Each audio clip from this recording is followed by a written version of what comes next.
New Jerusalem is the largest museum in the Moscow region, showcasing the history of art and culture. Since the 17th century, it has featured unique and fascinating exhibits from various areas. In partnership with the Foundation for the Development of Culture and Arts of Uzbekistan, the museum has launched a major international project, the first of its kind in many years. This project brings together two unique collections that were created outside the traditional Soviet museum system.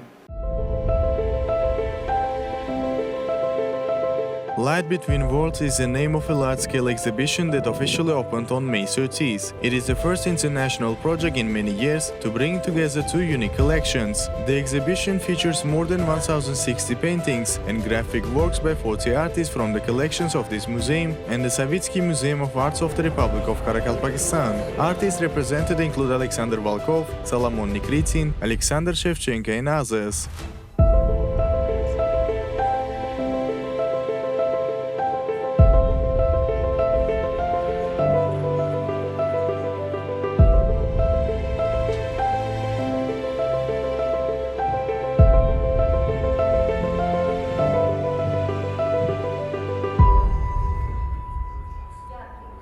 The exhibition brings together the collections of two major museums, both with histories dating back to the 20th century. It is a unique pavilion that tells a powerful story from the past. A similar large-scale inter-museum project took place in 1989, involving the Savitsky Museum. That project compared the collections of two museums and led to the publication of the book The Avant-Garde Lost Its Flight, which was later presented to the public. Now the exhibition Light Between Worlds at the New Jerusalem Museum offers a fresh perspective on the art of the 1920s and 1930s. It reveals the complexity and richness of that period and invites us to rediscover this important chapter in art history. The exhibition project Light Between Worlds, which unites two regions located more than 2,000 kilometers apart and two countries connected by shared pages of history, is an international cultural bridge whose significance and scale are extremely difficult to assess. The project involves one of Russia's leading and largest cultural institutions with a regional status, which also possesses post-avant-garde collections from 1920s, 1930s that align with the Nukus Museum. What unites the New Jerusalem Museum and the Savitsky Pakistan State Art Museum is the fact that their role in museum building and the content of their collections have not been fully studied. For this reason, a group of art professionals was engaged in the exhibition. This gave the project the necessary scale and scope. As part of this exhibition, a scientific catalogue was published and large-scale research was carried out. These studies are based on materials collected from various sources, including local Uzbek archives, Russian archives and others. In the future, they will serve as valuable resources for art historians and young specialists.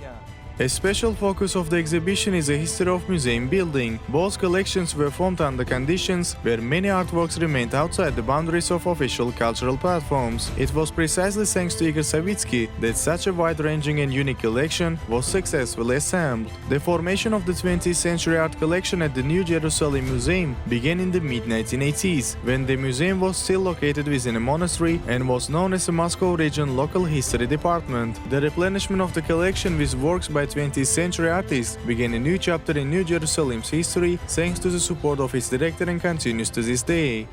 The exhibition features 80 works from the Savitsky Museum of the Republic of Pakistan and 90 paintings from the New Jerusalem Museum, totaling 170 pieces. It will run until November this year. These works are being shown outside of Uzbekistan for the first time and have never been displayed on this scale before.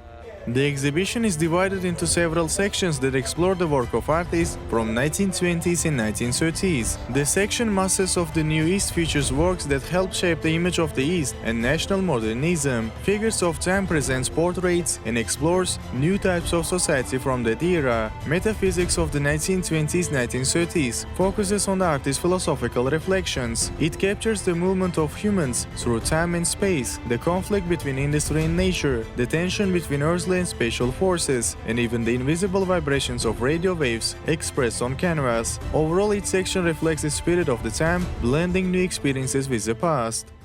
For our museum, participating in the exhibition Light Between Worlds is not only an integrational collaboration but also a chance to highlight the artistic achievements of a generation left out of official Soviet art history. The Savitsky Museum's collection is unique not just for its content but also for how it was formed, thanks to the courage of Igor Savitsky. He preserved artworks from that era that were rejected for not fitting into the system. Now, as our collection travels beyond Nukus and enters into dialogues with museums like New Jerusalem, we see how important it is to carry on the legacy, to share stories of diversity, individual experience, and unique artistic voices. Sound devices will be included in the exhibition, allowing visitors to listen the voices of the featured artists. Their works are accompanied by music, ranging from classical pieces to rare compositions by Soviet composers of the 1920s and 1930s. A scientific catalog will be published for the exhibition, and a line of souvenir products is being prepared. In addition, a program of themed events for both adults and children has been developed.